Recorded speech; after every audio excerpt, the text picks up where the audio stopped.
My name is Henry, and I am 90 years old. Today, I want to tell you about something I did 63 years ago that I have never told another living soul. I burned a letter, not because it was angry, not because it was cruel. I burned it because I was too afraid to read it. And I have wondered about that letter every single day for the rest of my life. Let me start at the beginning. It was 1962. I was 27 years old. I was engaged to a woman named Esther. She was beautiful. She played the violin. She had a laugh that made everyone in the room stop and smile. We were supposed to get married in June, but 3 months before the wedding, she came to my apartment with red eyes and a letter in her hand. She said, "Henry, my father got a job in California. He wants us to move." I told him no, but he gave me this letter to give to you. I haven't read it. I don't want to read it. I just want you to know that I love you, and nothing he says is going to change that.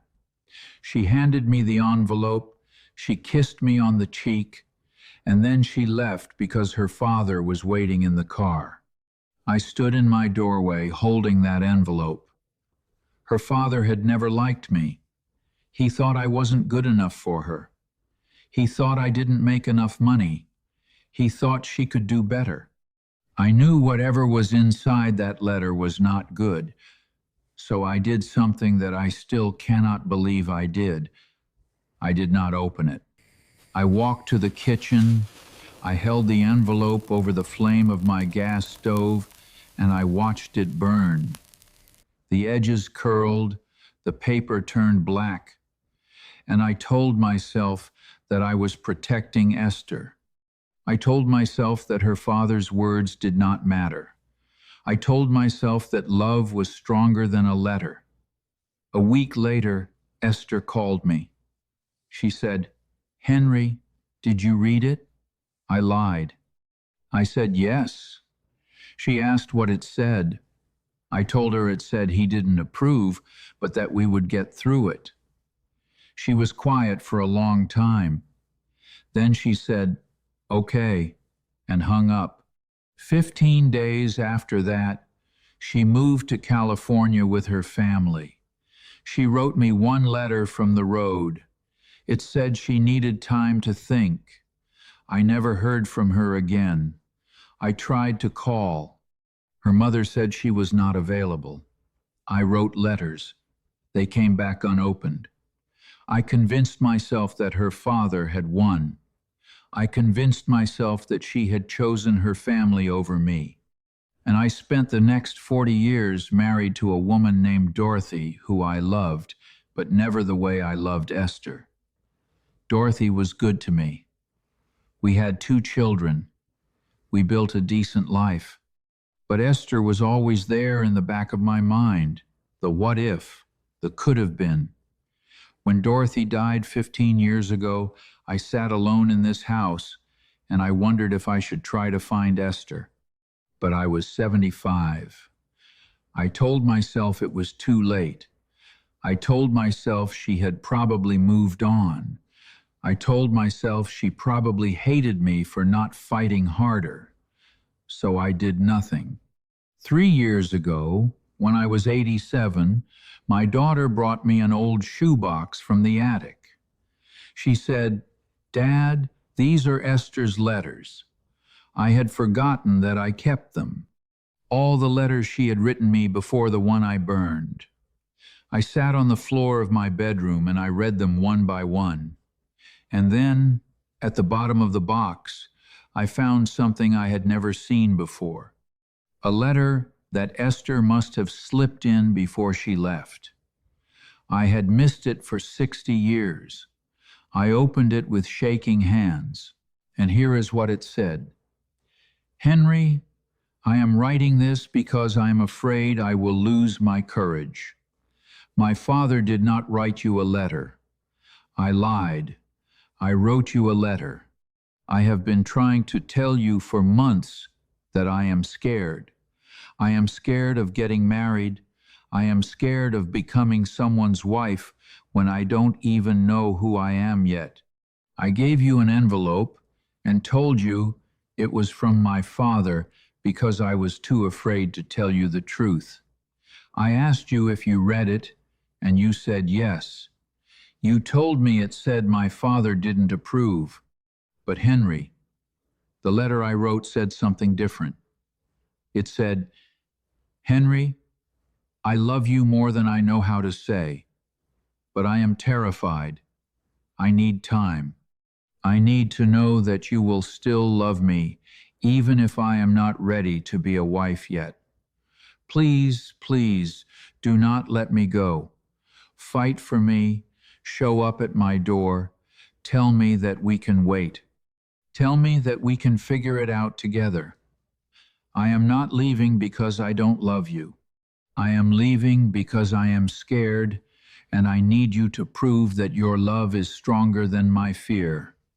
I waited for you to call. I waited for you to show up. You never did, so I left. And every day since, I have wondered if you ever loved me at all. I sat on that floor and I wept. I wept because I did not fight. I wept because I burned a letter I was too afraid to read. I wept because Esther had been waiting for me to prove that I loved her, and I had done nothing. The next morning, I tracked down Esther's son on the internet. I found his phone number. I called him. I said, "My name is Henry. I knew your mother a long time ago. Is she still alive?" There was a long pause. He said, "She passed away 2 years ago. But before she died, she made me promise that if anyone named Henry ever called, I should give you a message." My heart stopped. He said, "She said to tell you that she looked for you at the train station. She waited there for 3 days before she got on the train to California. She said she hoped you would come, and when you didn't, she knew." I asked what she knew. He said, "She knew that you burned the letter." I dropped the phone. I could not breathe. She knew. Esther knew that I had burned her letter. She knew that I had lied when I said I read it. And she still waited for me at the train station. For 3 days. I never knew.